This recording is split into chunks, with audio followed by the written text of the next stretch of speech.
হুগলি জেলা পরিষদের শিক্ষা কর্মাধ্যক্ষ সুবীর মুখোপাধ্যায়ের বাড়িতে শুল্ক দপ্তরের অভিযান। আজ সকাল ৬টার সময় চণ্ডীতলার গরলগাছা অহল্যাবাই রোডের পাশে মহেন্দ্র নিবাসে ভারত সরকারের শুল্ক দপ্তরের আধিকারিকদের একটি দল আসে। ৫টি গাড়িতে জনাদশেক আধিকারিক রয়েছেন। সকাল থেকে তল্লাশি ও জিজ্ঞাসাবাদ চলছে বাড়ির দোতলার ঘরে। ভেতর থেকে গেট বন্ধ করা রয়েছে। কর্মাধ্যক্ষের জামাই অভিষেক ঘোষকে নিয়ে দুটি গাড়ি উত্তরপাড়ার দিকে বেরিয়েছে বলে জানা গেছে। সুবীর মুখোপাধ্যায় হুগলি জেলা পরিষদের শিক্ষা কর্মাধ্যক্ষের পাশাপাশি জেলা পরিষদের mentor. Dankuni toll plaza Trinamool শ্রমিক সংগঠন INTUC-র সঙ্গে যুক্ত।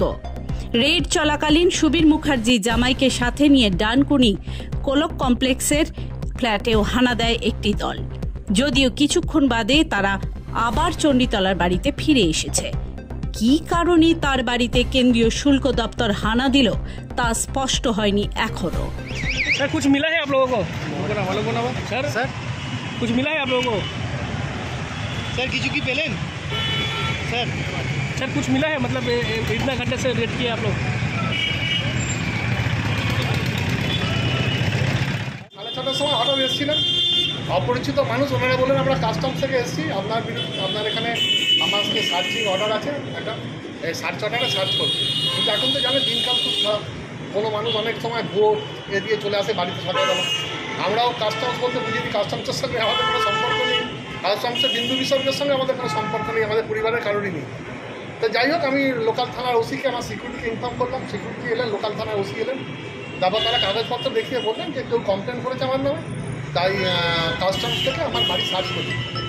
তা আমার বাড়িতে তারা তন্ন করে সার্চ করেছেন 3 ঘন্টা ধরে, যথেষ্ট সহযোগিতা করেছেন। তারা কোনো জায়গা সার্চ করতে বাদ দেননি, আমার গাড়িগুলো পর্যন্ত সার্চ করেছেন, আমার গোডাউন যেটা পার্টির গোডাউন সেটাও সার্চ করেছেন, আমার ঠাকুরঘর সার্চ করেছেন, বাথরুম সার্চ করেছেন।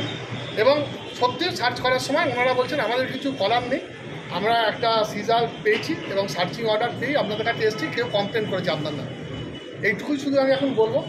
আমি দলের ঊর্ধ্বতন কর্তৃপক্ষকে ইতিমধ্যে জানিয়েছি, কারণ সার্চিং চলাকালীন আমাদের ফোনগুলো পর্যন্ত ওনারা সিজ করে রেখেছিলেন। আমাদের বাড়ির সকলের ফোন সিজ করা ছিল, বাড়িতে কারোর প্রবেশিত অধিকার বন্ধ ছিল।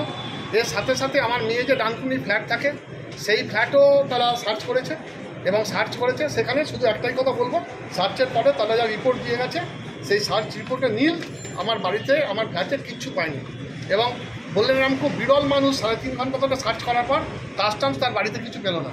একটা ভুয়ো অভিযোগ, কারা করেছে কী করেছে আমি পুঙ্খানুপুঙ্খভাবে দলের উচ্চতর নেতৃত্ব পর্যন্ত অলরেডি জানিয়েছি। এর বেশি আমি এখন মুখ খুলবো না, আমাকে দল মুখ খুলতে বারণ করেছে। আমি সবটাই জানাবো।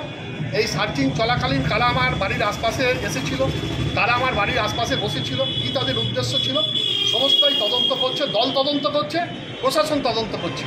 অলরেডি এসপি সাহেবও ব্যাপারটা জানেন, সবাই জানেন। যাই হোক, দিনের শেষে আপনারা এটা নিতে পারেন যে সার্চিং করেছে আমার বাড়িতে এবং ফ্ল্যাটে দুটো জায়গাতে, তারা কিচ্ছু পায়নি, Neel. Bureau report, Hooghly Times.